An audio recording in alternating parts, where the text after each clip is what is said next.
Start. Hi everyone, this is Damien here with Cowboy Tutor. Today I'm going to show you a specific technique to solving for x. This is the method that I come up with. I've been teaching math for the past 7 or 8 years, and this method is very helpful for a lot of students.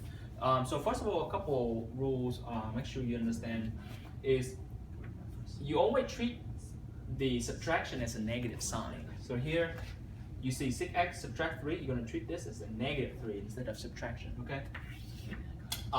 So that's the first rule. Sign have to go with number, okay? So if you have 7x plus 4 equal to negative 15 or something like that, you're going to treat that plus sign become a positive 4. This is negative 15, okay? So everything is in terms of positive or negative. Now, the same thing you need to identify is called string and magnet, okay? Magnet is any time you see a multiplication or division. A string is whenever you see a positive or a negative, okay? So let's identify string and magnet here. Now I'll explain to you why you need that in a second. So the first thing here, you see this negative sign here, right? So that's a string, okay? 6 times x, right? So between 6 and x, there's a multiplication, right? So that becomes a magnet there. There's a magnet there. So why we care? Magnets tell you that the 6 and x attach each other very strong. Okay, just think like that. A string is very weak.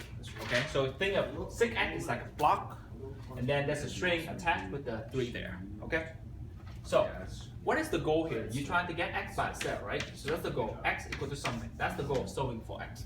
It's very simple, right? In school, they might teach you a different method, and I want you to try this new method and see if that's going to help you out. Because things can get more complicated than this. So in the beginning, when you try solve for x, you need to get rid of the 6 or the negative 3, right? To get so that x by itself. So which one should you get rid of first? Always get rid of the string. String is very weak, okay? You can just cut the string, throw it away or something like that. So here's the rule with the string. The method I'm going to teach you is about moving number, okay? In school, they might tell you, okay, plus 3 on both sides or something like that. Don't do that. Moving number. You got a negative 3 there, right? You don't want it there. You want to. So here's the rule with the string. Whenever you move a string from one side to another, the sign change. Okay, so now the 6x here, the negative 3, when you bring over here, it becomes a positive 3. See that? Now that becomes 18 now. So 6 and x attach each other by the magnet. Magnet is very strong. So here's the rule about magnet.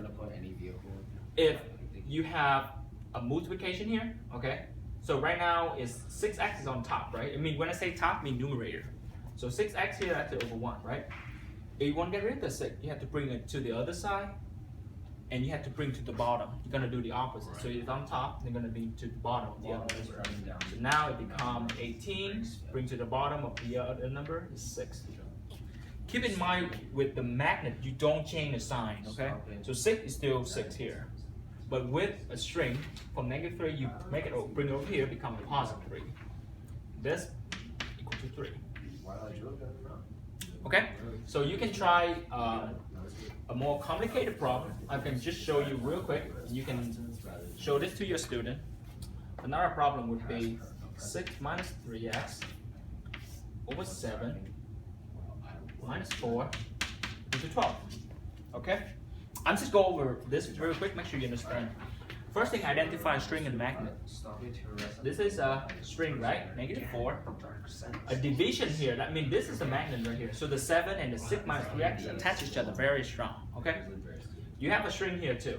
Now, so what should you get rid of first? Should you get rid of the negative 4, 7, 6, or 3? Okay, which one to get rid of? The rule is the string has to go first, right? Always. But here's the thing. You cannot get rid of the string here. The reason why is because the numerator here, even if you see it like that, but technically it's inside a box, it's inside a parenthesis. Okay, I always recommend you write it like that. So even though there's a string here, but it's inside a box, you cannot get rid of it. So the next number, the first number you should get rid of is -4 here. So that had to go. 7 it come later because there's a magnet there, okay? So -4, you bring it over here. Now it becomes a +4, right? Change the sign. Now the 6 minus 3x over 7, right? You cannot get rid of the string here. It's still inside a box here. 6 and 3x is there. Cannot do anything. You need to get rid of the 7. How you do that? So 7 currently is in the denominator, right? You're gonna bring it to the top. Okay, so this is kind of like. So that means now you're gonna bring it to the top. I stopped to rest after. Okay, this is gonna be equal to 16, right? Now, when I say bring to the top, that doesn't mean you're gonna make it like that. Because now you bring the 16 to the bottom. No, don't do that.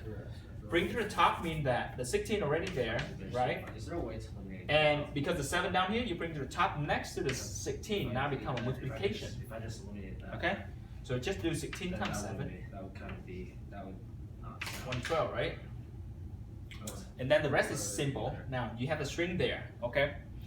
You don't want to cut the string right here and bring the 3x there. You keep x where it is. You want to get x by itself, right? So get rid of the 6 here then, okay? So the 6, when you bring it over here, it becomes a -6, okay? So you still keep the -3 with x because that negative belongs to the 3. So here you got 112, subtract 6 is mean 106. So the next step, very important. Now you identify -3 here is multiplied with x, so there's a magnet there. What you do with the -3? Bring it to the bottom. Does it change the sign? No, because it's a magnet, right? You keep whatever the sign with that number is, bring it to the bottom here. There we go. At the end, it's going to be -106 over 3. You see that negative here? You can move it anywhere you want. You can bring it to the top, bring it in the middle. But I usually like to put it in the numerator. There we go. That's the answer there. So make sure you're familiar with string and magnet, how to identify it, right? The second thing is make sure you know that numerator, put parenthesis on the top for numerator. Need to get rid of the string first before the magnet. String, you change the sign. With a magnet, you bring to the opposite. So if it on the bottom, then you bring to the top on the other side. If it's in the top, then you bring to the bottom on the other side. Okay?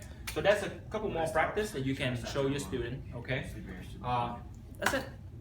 Thanks for watching.